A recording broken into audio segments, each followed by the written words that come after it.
So drug absorption is defined as the passage or transfer of drugs from its site of administration into the bloodstream. So it is influenced by the solubility of the dosage form, the physicochemical properties of the drug substance, and the route of administration. So when we say form of a drug, this is characterized by a drug's physical composition or state, such as solid tablet, syrup, lotion, ointment, injectable, extract, and others. So when we say dosage form of the drug, this denotes its method of entry or delivery into a biological system. So for example, the dosage forms are simply classified as solids or liquids. So for solid dosage forms, we have for example, we have the tablets and powders. For the liquid dosage forms, we have, for example, the syrups, serums, and those solutions that are administered IV. So when we say solid dosage form, this includes tablet, gel capsules, or coated tablets. When we say solution, this is a drug that is dissolved in a liquid and will not settle if left sitting. So examples of solutions are syrups and elixirs. Suspension. So this is a drug that is suspended but not dissolved in the liquid. The particles will settle and must be shaken before administered. We also have extract. So extract is an agent composed of prepared plant or animal parts rather than manufactured chemicals. Topical. So topical drugs are liquid at room temperature and applied to the surface of the skin. So this includes liniments and lotions. We also have the semi-solid drugs. So these are semi-solid in state at room temperature and applied to the skin. So this include ointments and paste. We also have those drugs that are injectable. So these drugs are administered via a needle and a syringe. So when we say route of administration, this is the pathway a drug enters the body. So the amount of drug that reaches the target tissue can significantly be altered if the drug or if the proper route is not used. So each route has its own pattern of drug absorption. So we have those routes wherein the absorption, for example, is faster compared to the other route of administration. So when we say intravenous, that can also be abbreviated as IV. So this means injection into the vein. Intramuscular, IM, is injection into the muscle. Subcutaneous, sub-Q, SQ, or SC, is the injection below the skin. Intradermal means the application through the skin. Oral, so given by mouth for digestive absorption. Inhalation, administration of aerosol, mist, or gas for respiratory absorption. So these are just some of the routes of administration that is used for to administer drugs. So there are also different factors that will govern the choice of route of administration. So one of these is the physical and the chemical properties of the drug. So among the physical properties of the drug, so a drug could either be in the solid, liquid, or gas form. So this can influence the choice of route of administration. Another is the solubility, whether that particular drug is insoluble or soluble. We also have the stability of that particular drug, its pH, whether it is acidic or basic, and its ability to cause irritation. We also have the site of desired action. So we have those drugs that are that will induce a localized effect. We also have those drugs that will induce a systemic or generalized effect. We also have the rate and the extent of absorption of the drug from different routes, effect of digestive juices, and first pass metabolism on the drug. So this is of course important for those drugs, for example, having a high first pass effect or first pass metabolism. So we usually avoid the oral route of administration. We also have the rapidity with which the response is desired. So a different route of administration is employed when we are using a routine treatment as compared to an emergency treatment. Another is the accuracy of dosage required. So we have the IV and the inhalational routes can provide the fine tuning. So when we say fine tuning, this is the ability to adjust precisely so as to bring the highest level of performance or effectiveness. So this has to do with the dosage, of a particular drug. So for example, in IV, we can fine tune or we can adjust the dosage of a particular drug in order to achieve the highest level of effectiveness of that particular drug. This is also true for drugs that are administered by inhalation. Another is the condition of the patient, whether the patient is unconscious or vomiting. So that will also influence the choice of route of administration. So we have here a diagram showing the, the different routes of administration. So this diagram relates what may be expected to occur to a drug in the animal following its administration.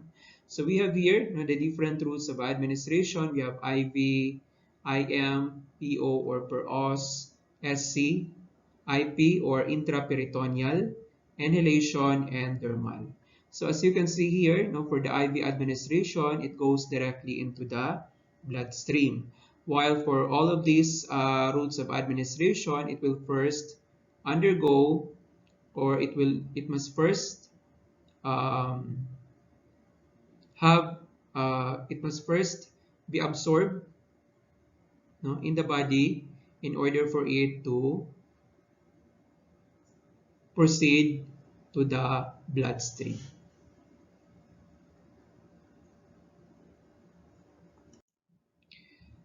We also have the term methods of drug administration. So what are methods of administration? So when we say methods of administration, these are the techniques used to give the drug to the patient. So these are the methods of drug administration used. Now in veterinary medicine, we have injection, injection administration. So this is given by a shot. Oral administration is given by mouth. Topical administration is applied to the surface of the skin. And aerosol administration is applied through mist or gas for the respiratory tract. We can also classify the routes of administration according to the extent of drug absorption. So we have here a local route. So an example of this is the topical route of administration. So it can induce local effect. For the systemic routes of administrations, of course, from the name itself, it can induce a systemic or generalized effect. So example of these are the oral, sublingual, rectal, cutaneous, inhalational, nasal, and parenteral. We can also classify the different routes of administration as whether it is enteral or alimentary or parenteral. So basically, when we say enteral administration, this involves the absorption of the drug via the GIT or the GI tract, and this includes the oral, rectal, gastric, or duodenal administration. So for example, for the duodenal administration and for the gastric administration, in the case of using the feeding tube, so that is an example of an enteral route of administration. So from the word enteron, meaning intestine, and alimentary, meaning the digestive tract or the alimentary tract.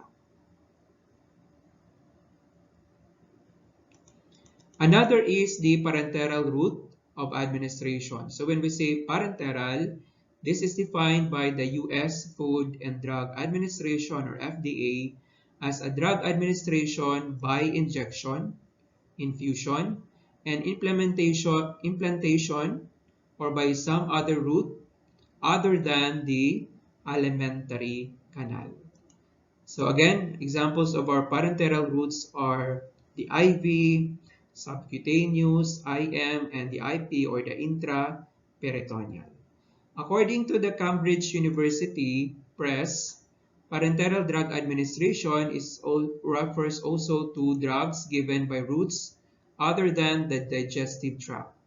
The term parenteral is usually used for drugs given by injection or infusion. So for the another diagram showing the classification of the routes of drug administration based on their effect. So we have those routes of administration that will induce a systemic effect and a local effect. So in here, for the systemic effect, it can be divided into the enteral route and the parenteral route. So for the enteral, we have oral, sublingual, and rectal. And for the parenteral, we have the injections. Injections through the IV, IM, SC, intraarterial, intraarticular, intrathecal, and intradermal. We also have here another diagram showing the different routes of drug administration. We have here the parenteral routes of drug administration, IM, subcutaneous, intravenous, and the intradermal. So we have here the layers of the skin, the epidermis, the dermis, the subcutaneous tissue, and the muscle. So as you can notice here, this is the angle for the intramuscular administration. So it reaches the muscle. The subcutaneous is on the subcutaneous tissue, and this is the angle here. Intravenous, of course, that is on the vein, and the intradermal on the dermis. We also have here the specific angles for inserting injections. So we have here IM is a right angle, 90 degrees. Subcutaneous is 45. IV is 25 and intradermal is 10 to 15 degrees. So for the local route, so we can classify route of administration as whether it can cause it is a local route or it is a systemic route. So for the local route, the systemic absorption for this type of route is minimal. The systemic side effect is also minimal because of the minimal systemic absorption. The desired, so of course you have induced yung ating localized action, and under this we have the topical route of administration. So for the topical route of administration, it could either be administered through the skin or through the mucous membrane.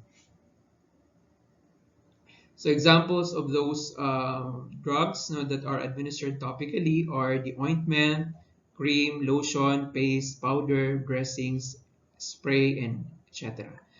For the mucous membranes, we have here different types of mucous membranes, and these are the drugs that are usually used in this type of mucous membranes. So for example, for the mouth and the pharynx, we are usually using mouthwash in gargles. They belong to the topical route of administration. For the eyes, ear, and the nose, we have those drug forms. Examples are the drops, the ointment, nasal spray, and others. We also have in the GIT, examples are the non-absorbable drugs given orally. Example is the magnesium hydroxide, sucralfate, and neomycin. We also have those uh, drugs that are acts now on the bronchi in the lungs. Now, example are inhalations, aerosol such as the salbutamol and cromolyn sodium. So we also have here, the mucous membranes of the urethra. So as jellies, we have the lidocaine and the irrigating solutions. For vagina, we have the pessaries, vaginal tablets, inserts, and powders. And for the anal canal, we have the ointment and suppositories. Another is the systemic route. So when we say systemic routes, this is intended to be absorbed into the blood and distributed all over throughout the systemic circulation. So a good example of this is the those drugs that are given parenterally, because they are usually intended to be absorbed and distributed into the systemic circulation.